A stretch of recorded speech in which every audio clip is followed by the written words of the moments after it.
Praise the Lord, family. It is one word. This program carries this wisdom from the Lord that just open our eyes, energize us, correct us, and equip us as we pursue our destinies. We are looking at the future in relation to mentality, how you think. We are just how we think. If we don't correct how we think, we will always be victims of the happenings in the society. I have a panel here to look at this. You were still having another question. Thank you, Apostle. You're welcome. My second question is about how we seem to magnify the West and other nationalities or other continents more than we do. Is it because we do not know what we have or what our forefathers had? And this quest to belong to the international community or global platforms, we are also rushing to go there and compete with other nations. Is this not how then we magnify them? Because we are going there with limited resources, we are going there as underdogs, we don't have the exposure, and we are just rushing there, and then we look like we don't know what we do. I'll give you this part. Some nations are dealing with circumstances. Other nations are dealing with the future. They are different. I'll give you this example of America discovered oil in the 15th century. 12th century. They just did some digging around and stopped the rise of the Rothschild and the mining in the Tulsa, Oklahoma areas. And they stopped. And they still have oil. And that's the time the Middle East was discovering more oil. And when the locomotives were invented in the 1900s, coming up, the need for oil increased.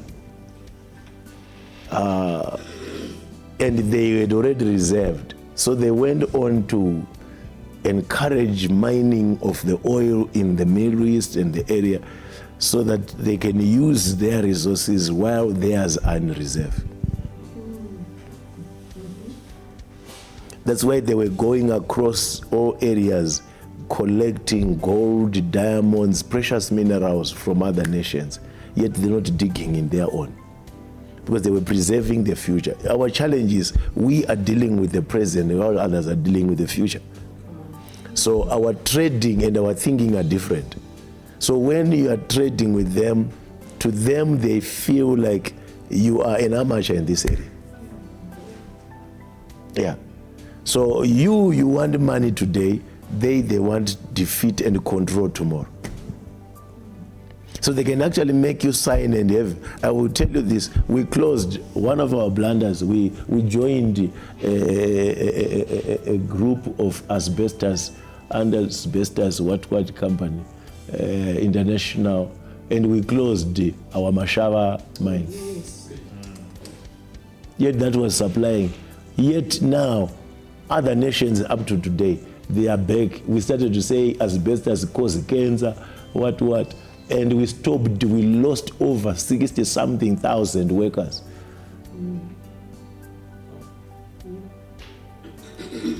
The tallest building was in Mashava, in Zimbabwe. But it's just empty. Maybe someone does not know that the tallest building is not in Harare.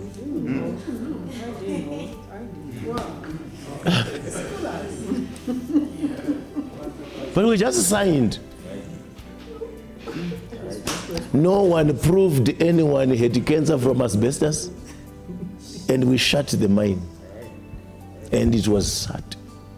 All those houses became ghost places. And it was lost. Just like that. We just feel this is international what, and we join. We joined the Kimberley Charter, we joined this Diamond, we just join.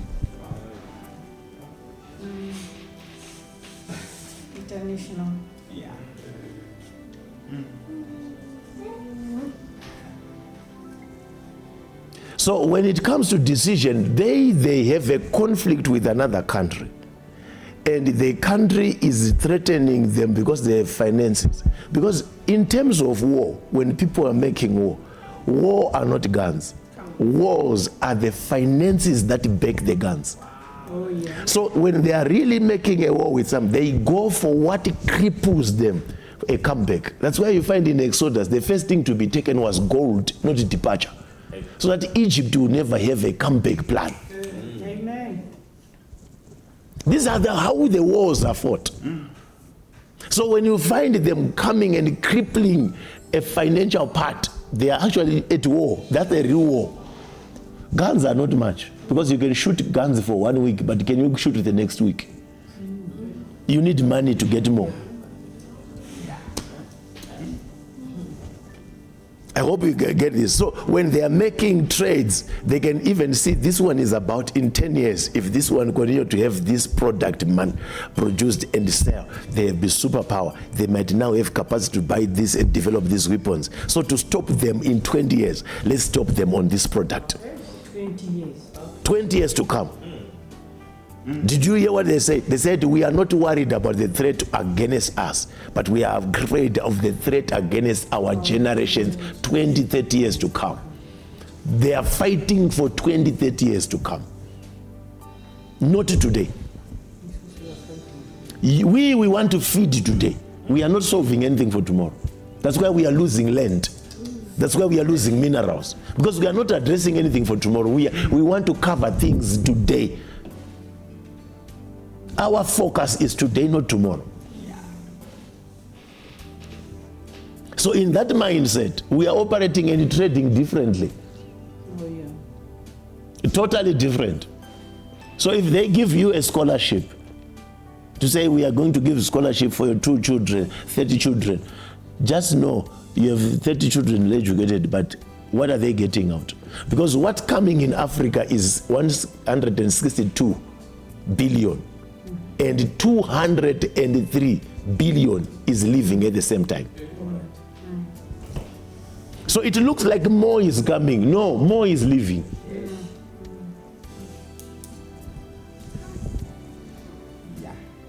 So whatever looks like help is not help. Whatever looks like help is not help. It is a help to the context of present-minded people. But to people who are futuristic, it's dangerous loss.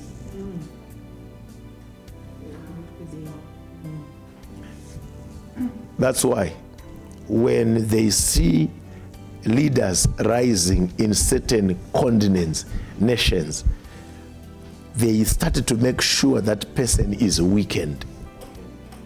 Because strength is going to empower the person to plan 10 more years to go.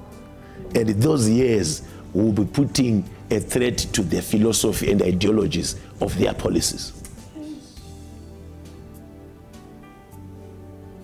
So we'll end up thinking we hate each other. No, we are funded to hate each other. There is no one who rebelled against each other in Africa who was not funded.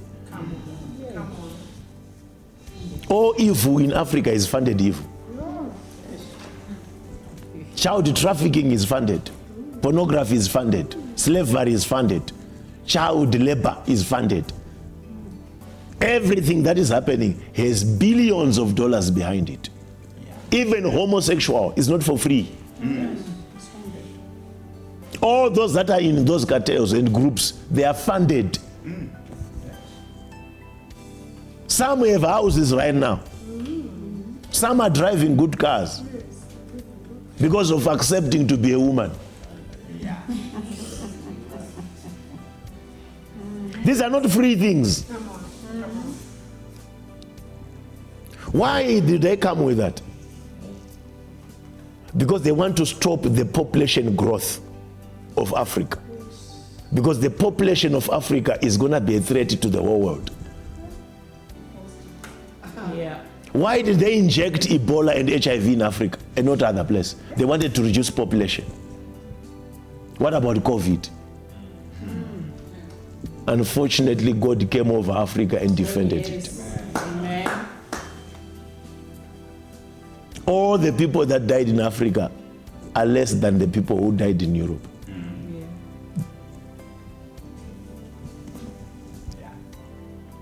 These are minds that you need to understand. Otherwise, the trading levels are different. The discussion levels are different. We will be seated on the same table, but we will not be discussing at the same level. Because imagine you are trying to make a bilateral relationship with a 300-year-old civilization, yet you are 46. You think you are talking the same thing? You walk to the meeting, they fly to the meeting.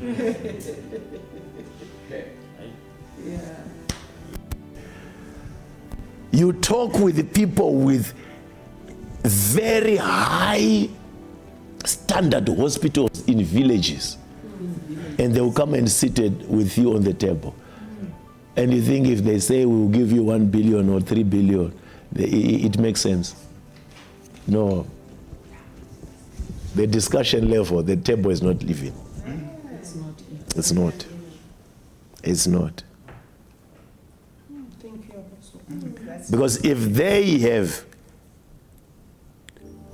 trillions of gold reserves, you don't have, and you sit in the same meeting to discuss the future, are you serious?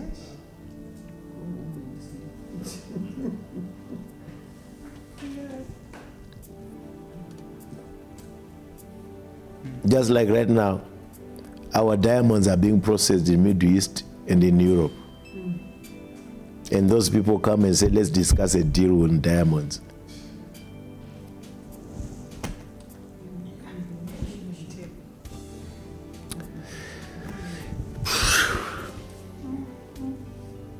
Let's not just think because we meet people in other nations at high profile levels, we are doing favor to our nations. We are selling our nations. Yeah. In boxing, they classify them. Lightweight and heavyweight. They actually know, before we put you in the ring, go on the scale. Because lest we are called, we killed you, yet you joined a wrong ring. You joined a wrong ring. They didn't hit you dangerously. You were killable because of your level.